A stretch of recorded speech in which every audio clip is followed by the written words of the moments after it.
Oh la vache, fait chaud. Bienvenue dans la pause. Aujourd'hui, je voulais vous parler des bienfaits de la marche sur la respiration. Donc marcher, bien entendu, c'est vital. C'est une fonction basique. C'est ce qui nous permet de maintenir un certain niveau d'activité, une oxygénation des cellules, une contraction musculaire. Ça nous permet de renforcer notre posture aussi. Donc marcher, c'est essentiel. Mais marcher en respirant, c'est encore mieux, en respirant par le nez. Parce qu'aujourd'hui, avec nos modes de vie modernes, on a tendance à moins marcher et à moins bien respirer.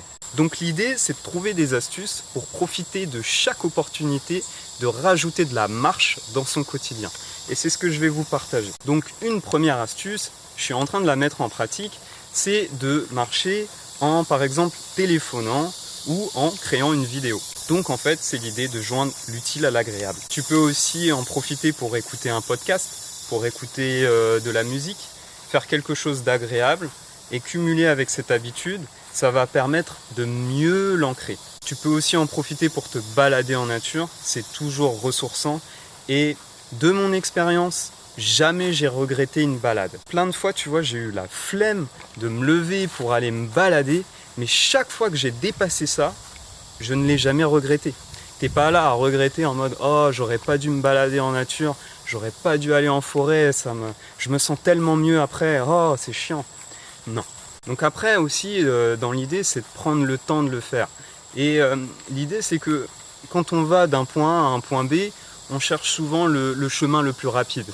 Mais aussi, on peut en profiter pour se balader dans son quartier, aller dans des endroits inhabituels, faire des détours en fait, et simplement profiter de ce temps de marche pour laisser son esprit vagabonder et voilà quoi, profiter. Après en ville, tu vois, il y a plein de situations où en fait tu es face à des choix.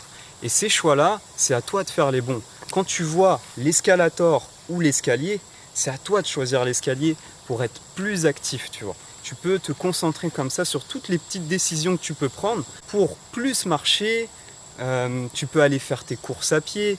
Si tu es en voiture, tu peux te garer un peu plus loin sur le parking du supermarché. Quand tu prends les transports, tu peux descendre une station ou deux avant et profiter de ce temps de marche. En tout cas, ce que je trouve de plus important, c'est si tu travailles, d'effectuer des petites pauses aussi dans ton quotidien, d'en profiter de ces pauses pour aller faire un tour, pour aller te balader, pour aller vraiment déconnecter de la tâche et y revenir avec l'esprit vraiment plus frais. Ça crée vraiment une grande différence si on prend l'habitude de mettre des pauses dans notre quotidien et notamment des pauses actives, des pauses respiratoires.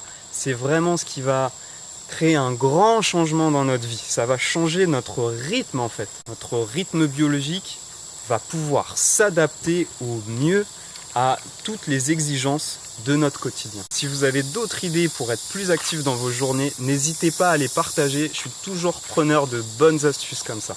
On se retrouve très vite pour une prochaine vidéo. Ciao!